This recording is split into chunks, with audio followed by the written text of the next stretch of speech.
అందరికీ నమస్కారం అండి. ఫస్ట్ ఆఫ్ ఆల్ మీడియా మిత్రులందరికీ thank you so much for coming and encouraging our film. And Bobby sir, waiting for Daaku Maharaaj. మొన్న వచ్చిన గ్లిమ్స్ చాలా బాగుంది, చాలా ఇంప్రెసివ్గా ఉంది. And Kalyan Krishna garu, thank you so much for gracing this event. Anil Vishwanath garu and Dheeraj గారు థ్యాంక్ యూ. ఎప్పటి నుండో తెలుసు మీరు నాకు. ఈరోజు ఇలా కలవడం చాలా ఆనందంగా ఉంది. మా టీం అందరం చాలా హ్యాపీగా ఆనందంగా చేసుకుంటున్న ఈవెంట్ అండి ఇది.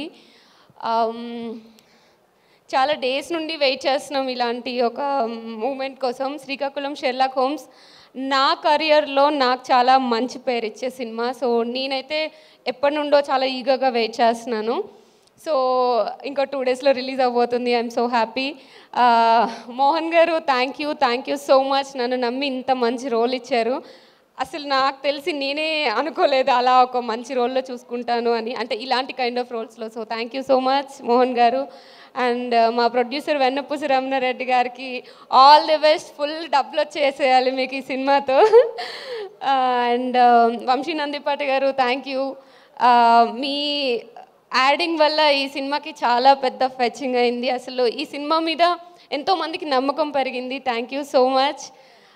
అండ్ మా టీం అందరికీ, టెక్నికల్ టీం అందరికీ, జగన్ గారికి, అరుణ్కి అండ్ డిఓపి గారికి అందరికీ thank you and all the best అండి మీ అందరికీ.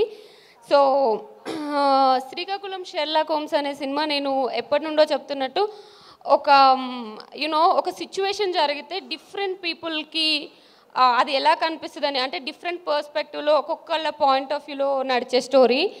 అలా ఈరోజు నా పాయింట్ ఆఫ్ వ్యూలో నా కెరియర్ గురించి ఒక చిన్న గ్లిమ్స్ లాగా చెప్దాం అనుకుంటున్నాను. 5 years అయింది ఇండస్ట్రీకి వచ్చి. మల్లేశంతో స్టార్ట్ చేశాను. వచ్చినప్పుడు ఇంట్లో చెప్పలేదు.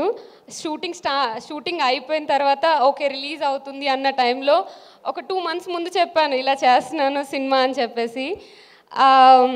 మా మమ్మీ చాలా గొడవ పెట్టేసింది. తర్వాత one fine day కాల్ చేసి నేను ఆఫీస్లో ఉన్నాను, నేను ఇన్ఫోస్లో వర్క్ చేస్తున్నప్పుడు ఆఫీస్లో ఉన్నప్పుడు కాల్ చేసి ఏదో ఎక్కడికో వెళ్ళిందంట. మా ఓన్ రిలేటివ్సే చెప్పారు, నీ పెంపకం తీరు అలా ఉంది అని అనింది అని చెప్పింది మా మమ్మీ. ఆ రోజు చాలా ఎమోషనల్ అయ్యాను, చాలా ఫీల్ అయ్యాను. ఆ రోజు డిసైడ్ అయ్యాను ఏదో ఒక రోజు సక్సెస్ కొట్టి చూపించాలి అని. చాలా ట్రై చేస్తున్నాను. మల్లేశం తర్వాత అంటే కొంచెం నోటెడ్ ఫిల్మ్సే చేస్తున్నానని నేను అనుకుంటున్నాను. అంటే మల్లేశం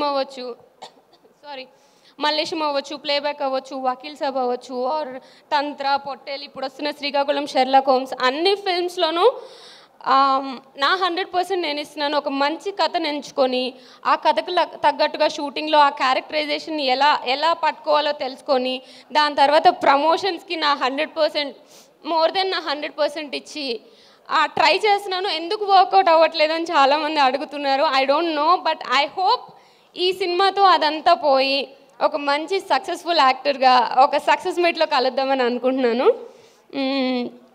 చాలా ప్రిపేర్ అయ్యాను. సక్సెస్ మీట్లో మాట్లాడతాను. Thank you guys.